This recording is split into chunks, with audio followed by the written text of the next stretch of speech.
there's this issue about Mr. Cian Gaza.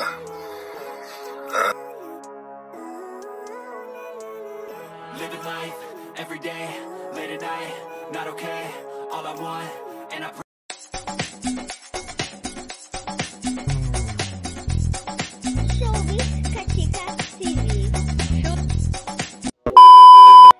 Hello mga kachika! Usap-usapan nga ngayon sa social media ang pasabog nga ni Christian Cian Gaza sa kanyang social media account kung saan nagkaroon nga siya ng blind item. At ang blind item na tinutukoy nga rito ay ang mag-asawang Ellen Adarna at Derek Ramsey. At ang kanyang caption ay blind item. Si Nechite na bilyonaryong celebrity ang hiwalay na sa kanyang asawa na tagapagmana ng mga malalaking kumpanya sa Visayas at Mindanao. Ang nasabing power couple ay may isang anak na ayaw ipakita ni girl kay guy, si Nechite. Dinugtungan pa nga niya ng secret walang clue with capital E. But why ginagamit ba niya yung bata as leverage para makuha niya ang gusto niya? Diyos ko, sana mali ang iniisip ko, nakakadurog ng puso, grabe siya kay Guy. At hindi pa nga siya natapos dyan dahil may kadugtong pa. Paano ngayon to? Kasal sila.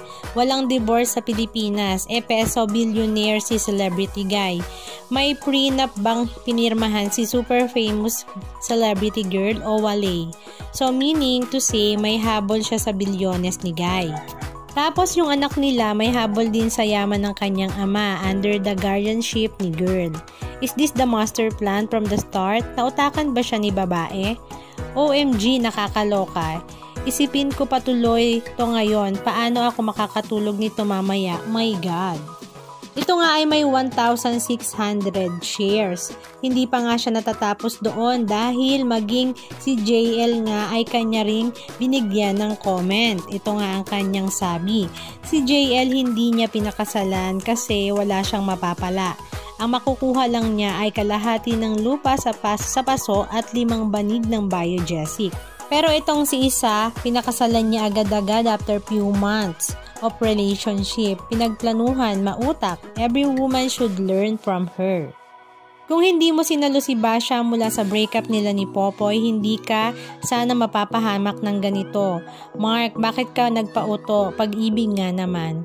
Ang Mark na pangalan ay pangalan nga ni Derek sa One More Chance movie noong 2007. Very good baby mama kasi hindi niya pinipressure si Popoy magsustento sa bata. Malamang sa alamang wala ka namang mapipiga dyan. Kaya gamitin mo na lang ang pampaganda ng image mo para mapagtakpan yung masama mong plano. Grabe ka, saludo ako sa iyo Mamshi, napakahusay mo. At sa post ngang ito ni Cian Gaza ay hindi nga ito pinalampas ni Ellen Adarna at agad nga niya itong sinagot sa kanyang story sa kanyang IG account. Pinagtanggol nga rin niya si JL at wag nga daw ismulin dahil napakalaki daw ng asset nito. At the same time ay sinagot nga rin niya ang ilan sa mga paratang ni Cian Gaza. Samantala si Derek Ramsey naman ay hindi rin nga nagpahuli. Sinagot nga rin nga niya ang mga paratang ni Cian. At ang sabi nga niya ay wala raw siyang masasabi dahil hindi naman daw totoo ang lahat ng ito. Halika at panoorin natin. Ang daming nagtag. Kailangan ko na ng biogesic. Ano ko naman pakasalan? Hindi naman pupos. And billions? Oh my God, billions. The only billions. Ang anino ng billions na nakita ko ay sa flood control lang.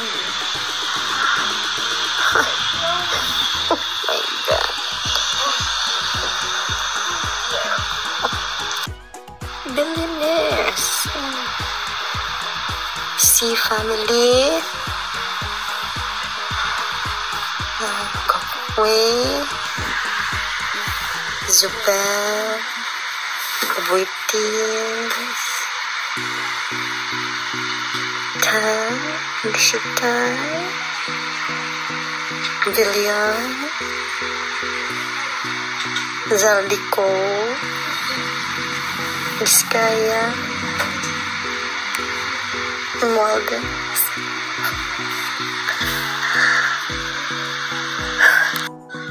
And wag mo ismulin si Bayad Jessic because simple lang siya. Ikaw, you don't know. But ang assets, no? I know. You know. And kung makimaritas naman lang, at least get everything right. Like, everything. Ayan, mula na.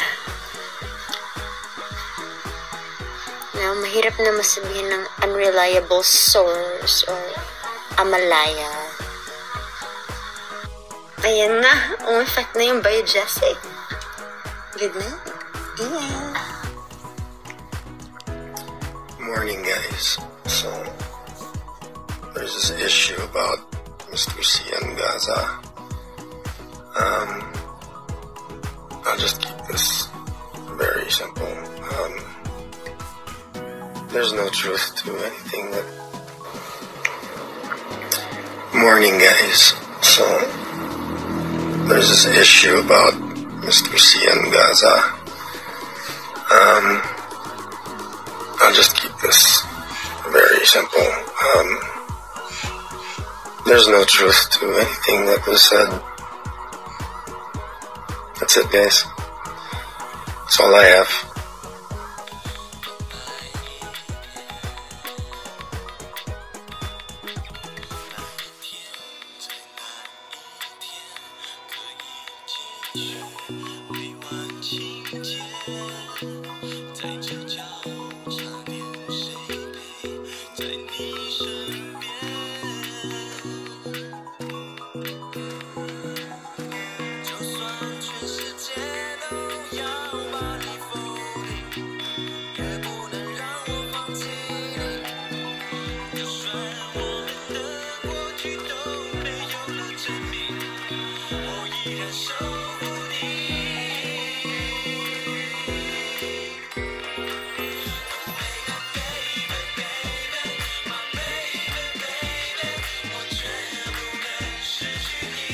Anong masasabi nyo mga kachika? Just comment down below. And please don't forget to subscribe.